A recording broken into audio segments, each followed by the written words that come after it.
Welcome student, way to competitive চ্যানেলে আজকে একটা নতুন খবর, সেটা হচ্ছে এসএসসিতে আবেদনের জন্য কি বাড়ছে সময়সীমা।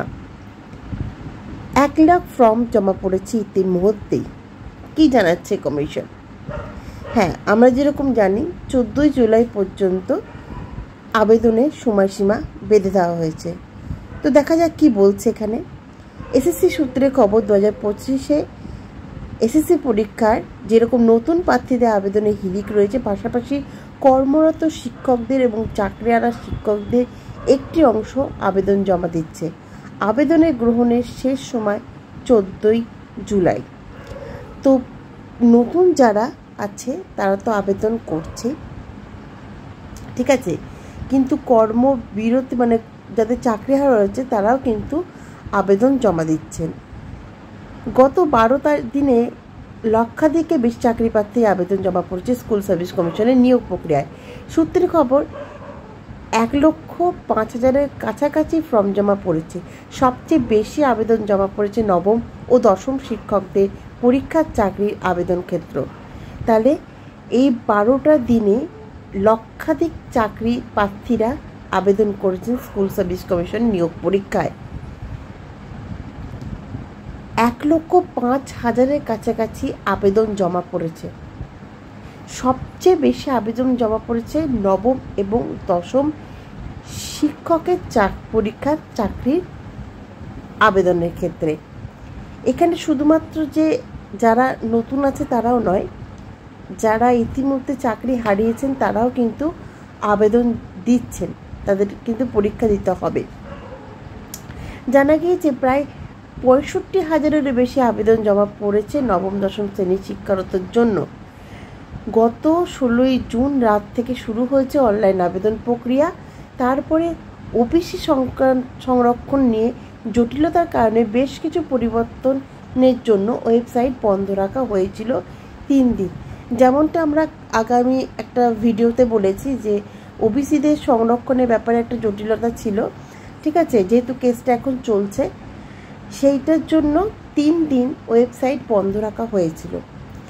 16ই জুন রাত থেকে আবেদন প্রক্রিয়া চলেছে 14ই জুলাই অবধি এই আবেদন প্রক্রিয়া চলতে থাকবে।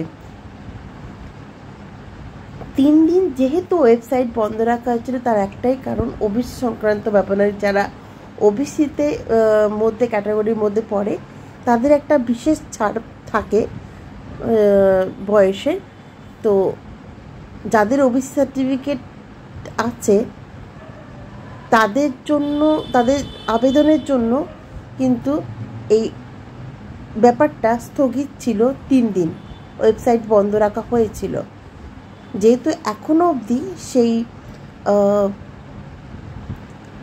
ব্যাপারটা এখনও মিটমাট হয়নি, এখনও কেসটা চলছে, ফলে যারা ওবিসি আছে তাদের সত্যি একটা দ্বিধার মধ্যে আছে যে কি রায় হবে, সুপ্রিম কোর্ট কি রায় দেবে, সেই রায়ের দিকে তাকিয়ে তারা আছেন। কারণ তাদের রায়ের উপর নির্ভর করছে পরবর্তীকালে যারা পাস করবে তাদের নিয়োগ প্রক্রিয়া কিভাবে হবে, নিয়োগ প্রক্রিয়া হলেও সেটা আদালত কর্তৃক হবে কিনা বা সুপ্রিম কোর্টের নির্দেশের উপর নির্ভর করবে কিনা, সেটাও একটা বড় প্রশ্ন।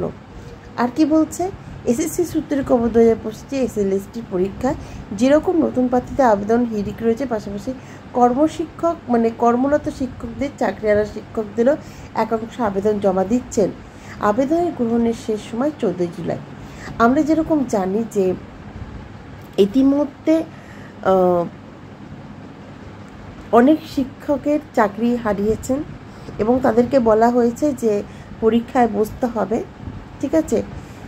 তাদের একাংশ, কিছু অংশ যারা টিচার রয়েছেন, চাকরিহারা শিক্ষক রয়েছেন, যারা বর্তমানে কর্মরত, তারাও কিন্তু এই পরীক্ষায় অংশগ্রহণ করছেন এবং নতুনরা তো আছেই। তাদের যেহেতু বলা হয়েছিল, সুপ্রিম কোর্ট থেকে বলা হয়েছিল যে তোমাদেরকে পরীক্ষা দিতে হবে, ঠিক আছে, একটা কেসে তাদের রায়দান করেছিল যে পরীক্ষা দিতে হবে, ফলে তাদেরকে এই এসএসসিতে ফর্ম ফিল আপ করে পুনরায় আবার কিন্তু পরীক্ষায় বসতে হবে। এবং তাদের মধ্যে একাংশ শিক্ষকদের যারা আবেদন করছেন তাদেরকে একটা কথাই বলবো যে হার না মানে এগিয়ে চলা। আর কি বলছে, 3 দিন ওয়েবসাইট বন্ধ থাকার কি মেয়াদ বৃদ্ধি করবে তা নিয়ে এখনও সিদ্ধান্ত গ্রহণ করেনি স্কুল সার্ভিস কমিশন। নবম, দশম, একাদশ, দ্বাদশ মিলিয়ে মোট 34,000-এর বেশি শিক্ষক নিয়োগ করা হবে।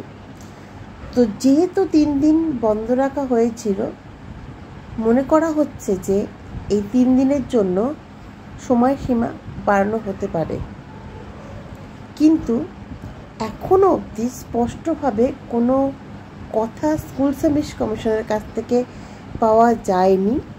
কিন্তু মনে করা হচ্ছে যেহেতু ওবিসিদের জন্য 3 দিন, ওবিসি সংক্রান্ত বিষয়ে মামলার জন্য 3 দিন ওয়েবসাইট বন্ধ রাখা হয়েছিল, ফলে সেই কারণের জন্য হয়তো মেয়াদ বাড়ানো হতে পারে। তো দেখা যাক পরবর্তীকালে কি সিদ্ধান্ত নিচ্ছে, সেই সিদ্ধান্তের দিকে আমাদের দৃষ্টি থাকবে।